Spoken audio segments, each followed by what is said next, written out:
Assalamualaikum warahmatullahi wabarakatuh. Halo semuanya.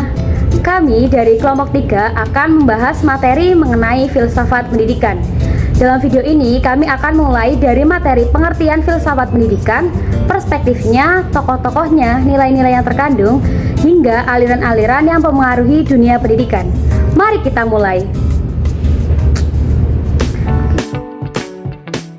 Filsafat berasal dari kata philo dan sophia yang berarti cinta kebijaksanaan.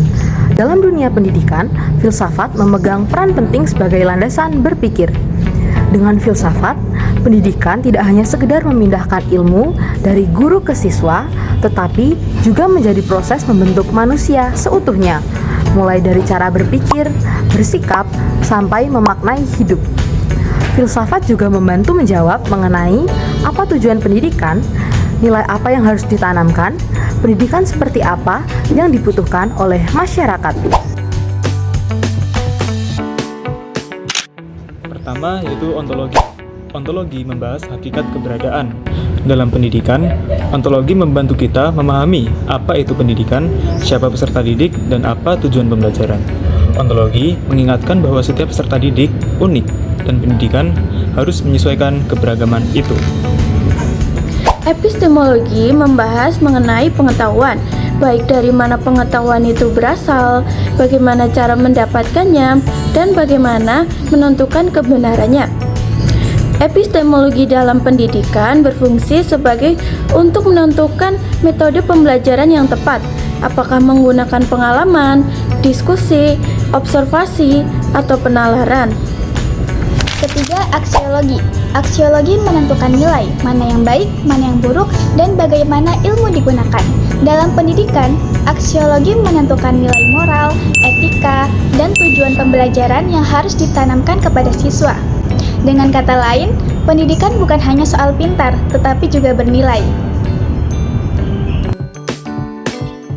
Dalam dunia pendidikan, nilai menjadi dasar pembentukan karakter yang penting. Nilai-nilai seperti kejujuran, religius, dan toleransi membentuk pribadi yang berakhlak. Etika juga sangat penting, di mana etika mengajarkan kita bagaimana cara bersikap kepada guru, teman, orang tua, dan masyarakat. Tanpa adanya etika, maka pendidikan tidak dapat menghasilkan manusia yang bermoral. Selain itu, ada estetika yang terkait dengan keindahan. Dalam pendidikan, estetika membentuk kreativitas, kepekaan, seni, dan kemampuan mengapresiasi seni.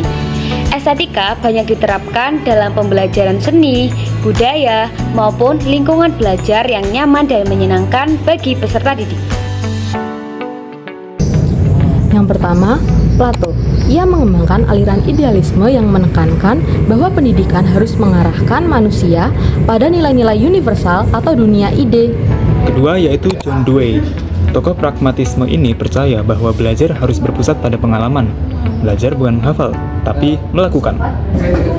Ketiga, Aristoteles. Beliau mengembangkan aliran realisme dan menekankan bahwa pengalaman langsung sebagai sumber pengetahuan. Keempat, Jean-Paul Sartre. Tokoh eksistensialisme yang menekankan kebebasan memilih dan tanggung jawab pribadi dalam belajar. Yang kelima, Robert Hutchins, di mana tokoh perennialisme ini menyatakan dan percaya bahwa pendidikan harus kembali ke nilai-nilai abadi dan karya-karya klasik. Dan tentu saja Ki Hajar Dewantara sebagai Bapak Pendidikan Nasional. Beliau menekankan pendidikan yang memerdekakan, berpusat pada manusia, dan sesuai budaya bangsa. Progresivisme menekankan pada pembelajaran aktif, demokratis, dan sesuai dengan kebutuhan siswa. Tokohnya yaitu John Dewey dan fokusnya belajar dengan pengalaman. Berikutnya yaitu esensialisme. Esensialisme menekankan pentingnya mata pelajaran dasar seperti membaca, menulis, dan berhitung. Guru dianggap sebagai tokoh penting yang membimbing siswa dengan disiplin. Perennialisme berfokus pada nilai-nilai abadi dan karya klasik. Tujuannya untuk membentuk pemikir rasional melalui pengetahuan yang telah teruji sepanjang zaman. Rekonstruksionisme. Rekonstruksionisme ingin membangun masyarakat baru melalui pendidikan. Pendidikan dianggap sebagai agen perubahan sosial yang mampu mengatasi masalah ekonomi, budaya, dan sosial. Dari materi yang telah disampaikan, maka dapat ditarik sebuah kesimpulan, yakni filsafat pendidikan memberikan arah dan tujuan bagi dunia pendidikan. Selain itu, setiap alirannya mempunyai keunikan dan relevansinya masing-masing. Semoga video ini bermanfaat dan dapat membantu kita dalam memahami filsafat pendidikan dengan lebih sederhana. Terima kasih sudah menonton. Wassalamualaikum warahmatullahi wabarakatuh.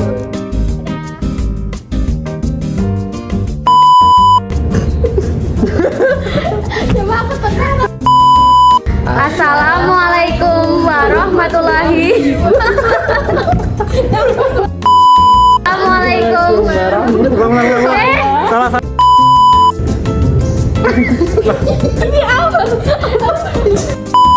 Warahmatullahi